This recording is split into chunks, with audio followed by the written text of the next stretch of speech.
Selam i pozdrav dragi moji, dobrodošli u moj novi video. Za sve vas koji ste mi prvi put ovdje, možda slučajno naišli na mene, ja sam Elma, a vi gledate kanal Elmina kuhinja. Ako ste slučajno naišli, ostanite do kraja videa, pogledajte kako ćemo napraviti jednostavno, ekonomično i preukusno jelo koje doduše mnogi onako vežu za tople dane, lijepe, pune ljubavi djetinjstva. Nadam se da će vam se svidjeti ovaj današnji video. Za sve vas koji ste mi jako dugo tu, i za vas velika pusa, hvala vam puno što ste tu, dobro nam došli. Za današnje jelo bit će nam potrebno jako malo sastojaka, ali prije jela, naravno, znate da moram, jer ne mogu ljudi, ne mogu. Presretna sam i toliko euforična, moram vam pokazati moju, moju kuharicu. Ljudi moji, za sve vas koji želite naručiti ovu kuharicu, slobodno mi se javite na svim društvenim mrežama. Možete se javiti na mail adresu ako nemate društvene mreže. I sve informacije ću vam ja vrlo rado podijeliti ću s vama, u stvari, reći ću vam. Hvala vam puno na interesovanju, hvala puno svima koji su već naručili knjige. Neki su od vas naručili više primjeraka, što mi je izuzetno drago, znači da smatrate da je ova kuharica idealan poklon za nekoga ko je vama drag. To znači da sam vam ja draga i hvala vam puno na tome. Hvala vam na svakom dijeljenju, lajku, komentaru. Vi ste moji najdivniji. Javljajte se ako hoćete da imate ovu kuharicu. Vjerujte mi, ova kuharica može da vam spasi dan, a može da vam spasi i cijeli tjedan. Jer imate jako puno recepata unutri. Kad god ne znate šta biste kuhali, ovako idete na izmjence, otvorite, danas pravim, a ne mogu vam reći šta je u kuharici. Morat ćete ju naručiti, dok stigne do vas, onda možete da ju proučite i da pogledate kakvih sve lijepih recepata ima unutri. Ja ću sada kuharicu odložiti i krenuti ćemo na ovo prelijepo, jednostavno, da jednostavnije ne može biti jelo koje sve vraća onako u lijepe tople dane djetinjstva, kada nas je budio miris baš ovog jela. Vidite da ima puno primjeraka, naravno ima puno više na stanju, tako da za to se ne brinite, samo vi naručite, ja sam tu da se pobrinem za količinu primjeraka. Ništa se ne sikirajte, to je moj problem, to ću ja sve riješiti samo za vas. Vaše je samo da se javite, da naručite, pošaljete adresu i ja vam to šaljem u roku odmah. Kako to inače ide kod nas. Ovako, idemo mi na naše današnje lijepo jelo. Ovo jelo se pravilo inače u većini slučajeva ujutro. Za neki kasni doručak, može biti i rani, neko ko je radio na njivi, ovo jelo bi ga držalo skoro čitav dan. Djecu bi držalo dok se ne bi vratili iz škole, a domaćice bi naravno onako uzgred pojele dok bi obavljale sve kućanske poslove i dok ne bi spremile ručak. Onaj neki kompletan, kakvih imate naravno na Elminoj kuhinji, imate puno ideja. Ali ovo jelo se pravi od staroga kruha. Kažu što je kruh stariji i tvrđi, to je jelo ukusnije. Vjerujte mi, nisu džaba tako naši stari rekli, to je stvarno istina. Uz dodatak, malo vode, malo putra i malo sira, dobijete izvanredno jelo koje je kremasto, ukusno, toplo, grije i dušu i stomak. Vjerujte mi, predivno je, preukusno, a nema ni trunčice mesa i ovih nekih modernih sastojaka, da to tako kažem. Naravno, mi smo morali malo modernizirati ovo jelo. Šta bi bilo kad Elma ne bi nešto dodala svoje, jel tako? Već vjerovatno pretpostavljate o čemu je riječ, ali ostavit ćemo vas još malo samo pa ćemo vam pokazati o čemu se radi. Ovako, na veliku žalost moju i vašu, vjerujem, ja nemam ni bivoljeće maslo, a nemam ni pravi senički sir. Ali, nema veze, poslužit će nas ova zamjena, da kažemo, i masla i sira. Mi ćemo se zadovoljiti time, zamislit ćemo onako da jedemo pravo maslo i da jedemo pravi onaj senički sir, žuti, masni. Evo, gotovo je, gladna sam. Idemo na pripremu jela. Ovako, dobri moji narode.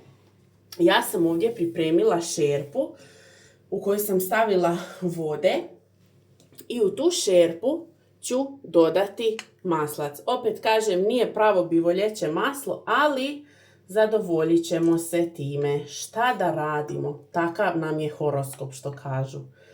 Evo ovako. Ovo ćemo staviti u šerpu. Šerpu ćemo staviti da se voda ugrije. Idemo staviti na šporet gore. Doduše nemamo ni drveni šporet kakav su nekad naše nane koristile i ono pucketanje vatre i miris drva još jače, onako pojača okus ove prelijepe poslastice. Nije slatko, ali je slatko jer grije dušu i srce i tijelo i sve živo, kako sam već to ja i rekla. Sada moram da vam otkrijem jedan sastojak, jer taj sastojak ide tamo u vodu i u maslo. Naravno, znate i sami da i dalje, moram da kažem, i dalje nažalost nije plaćena reklama, ali tu je naša zvijezda svakog jela, naša Vegeta, koja ide direktno iz poklopca kako bi imalo još bolji okus. Naravno, vi ako ne koristite Vegetu, možete koristiti sol, ali ja koristim Vegetu i vjerujte mi, ovo jelo je posebno baš zbog nje. Reklamiram je ko da me plaćaju. Idemo. Ja ću staviti samo malo Vegete iz poklopca. Doslovno toliko malo jer ne smijem previše. Već je počelo da se topi. Čekat ćemo da nam proključa, da ufati ključ, što se kaže. A za to vrijeme ja ću vam, moram vam pokazati još jednu kuharicu. U slučaju da ste zaboravili, oprostite, samo da vas podsjetim, kuharica je tu, u njoj imate jako puno prelijepih recepata. Ako ste zaboravili, slobodno, evo ja vas podsjećam, javite se, naručite, nećete požaliti. Ostavit ćemo kuharicu da odmara, a za to vrijeme ja ću pripremiti hljeb, kruh, kako god ko ga zove. Ovaj hljeb je stariji je, nije baš frišak, nije baš nešto ni mekan posebno. Ja ću od ovog kruha odvojiti jedan dio ovako. Vidite koliko je star, baš se onako troši. Evo ovako. Neko ovo radi s nožem, onako, sjeće, ali meni je najdraže da ja to ovako iskidam bismilahi rukama. Na nejednake komade, slobodno. I to će se svakako sve lijepo potopiti sa vodom u kojoj smo stavili maslac. Ima da bude idealno.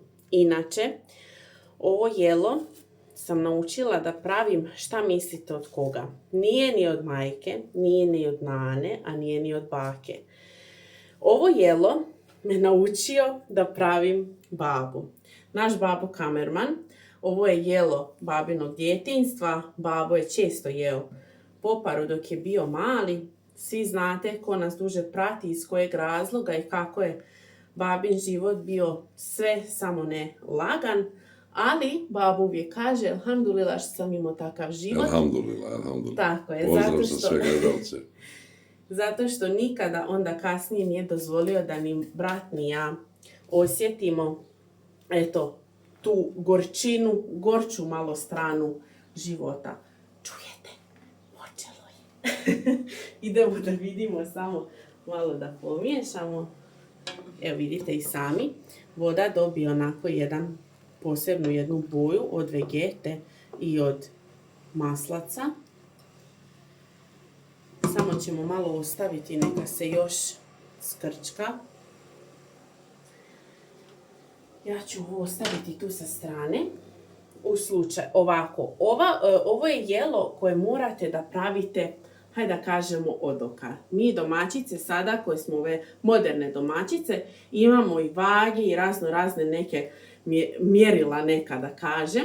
Nekih 250 do 300 grama kruha otprilike ide na litru vode. Ali, naravno, ako vam bude prerijetko, sada ćemo vidjeti šta će se desiti, pa ćemo možda morati dodati još koji komadić kruha. To je sve odokativno, morate imati onako malo dušu, malo osjećaj razviti za pravljenje naravno bilo kojeg jela, jer ja uvijek kažem ljubav i duša su najbitniji sastojci za svako jelo. Jel krenilo? Krenilo je. Idemo. Idemo. Ja ću staviti sa strane voda ključa. Bismillah.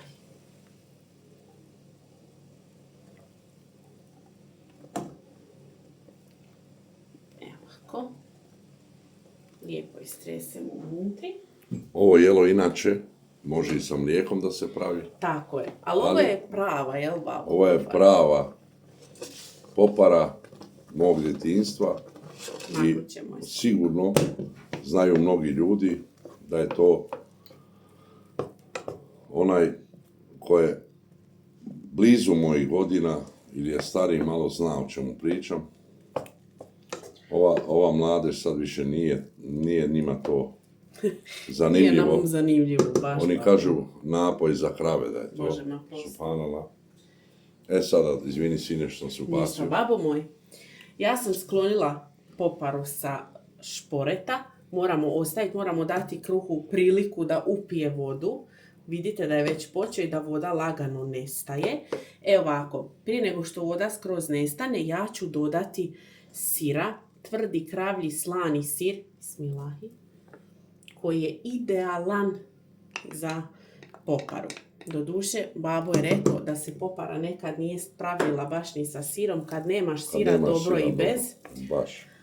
Ali, to ne znači, evo da mi nećemo danas pojesti lijepu poparu sa još kad nema sira, samo masla, sine, masla prije. To je bilo, da. To je to. Evo ovako, ja ću ostaviti poparu ovako malo samo da odstoji, naravno ja ću je prebaciti ovdje. Samo ću malo ovako pogurati ove mrvice. Popara jako lijepo izgleda i jako lijepo miriši. Ja ću iskoristiti ovu posudu koju smo mrvili kruh, samo da prebacim, bismillahi, ovu poparicu. Što lijepo miriši, mašala, ljudi moji, pa vi ne možete ovo ni da zamislite. Naravno, kao veliki ljubitelji sira, obavezno sir u još količine malo, hajde bismillahi, ovako lijepo gore. Babo, mi od popare od sirotinskog jela napravi smo kraljevsko. Elhamdulillah. Obavezno, sine, malo samo još stavi vegete, gore, obavezno. Baš, babo. Kao što voli babo, ti znaš kako babo voli. Naravno, ja volim da ti pričaš o tom jelu, jer to je baš... Ja volim nekako, to jelo jesti. Tako je, autentično za tebe. Posebno, još malo obavezno. Naravno, malo. S poklopca. S poklopca, naravno, evo vidite. Vegeta iz poklopca ide. To, babo, bravo, babo, bravo. Mogla si još malo tu, možeš slobodno još malo ovako tu sa strane. Bojim se da ne bude preslano. Neće, ne briniti za to, Ljudi, babo kad sugerira uvijek bude idealan okus. To moram da priznam. Babo dođe, inače voli isto jedan specijalitet sa sirom, to vam isto moram pokazati. Naravno, to je izuzetno vrlo jednostavno jelo, ali babo je jednostavan čovjek sa velikim srcem i voli jednostavna jela. Njemu jelo ne predstavlja nikakvu neku veliku, neko veliko zadovoljstvo. Naravno, svi mi volimo lijepo da pojedemo, mašala vidi se i na nama, ali neke jednostavne stvari babu čine najsretnijim, jer kad se jede, nije bitno šta se jede, nego s kim se jede. Tako je, babo. Dobri moji narode, šta da vam kažem? Naša popara je gotova. Mašala. Izgleda mnogo dobro, ali baš mnogo dobro. Ljudi, ja ne mogu da čekam puno, izvinite. Ja ću samo još jedanput da vas podsjetim na kuharicu. Ja se nadam samo da ćete lijepo da se podsjetite. Ja vas sada podsjećam. Ako želite, ako imate volju i želju da podržite ovaj kanal, da podržite moj trud i rad, sve ono što sam ja pružila vama, da mi uzvratite na takav način, bila bi vam zahvalna da naručite kuharicu, jer vjerujte mi, ako je naručite, vi ste na ogromnom dobitku. Ja znam da imam podršku i to je nekako obostrano zadovoljstvo. Hvala vam puno na današnjem druženju. Ja se nadam da ćete probati poparu. Možda ima neko koje nikada nije probao. Ljudi, ovo je izuzetno ukusno jelo. Opet kažem, grije i dušu i stomak. Hvala vam puno na gledanju, hvala vam puno na druženju. Ostanite mi takvi kakvi jeste. Budite onako najobičniji, jer obično nije uopće loše.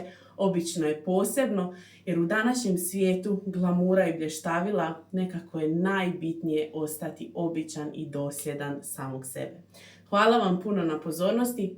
Ljubi vas i voli vaš kapetan. Ostanite uz kanal Elmina kuhinja, pretplatite se na kanal Mašović Family, a mi se gledamo u nekom sljedećem videu sa nekim još ljepšim i ukusnijim jelom. Ljubim vas.